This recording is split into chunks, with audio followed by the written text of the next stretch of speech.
ওই যে পাহাড় উপরে ক্যামেরায় অল্প দেখালেও ছোট মনে হলেও অনেক উঁচু, অনেক উঁচু। এই যে আমাদের লোকজন নিচে নেমে গেছে, আমিও যাচ্ছি। ও ও ও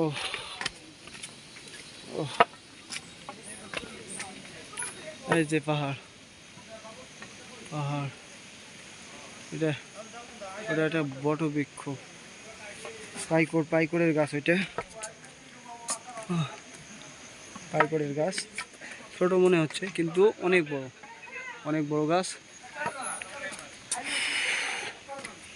এখানে চড়তে হলে এবং নামতে হলে দমের প্রয়োজন, দম না হলে এখানে উঠতে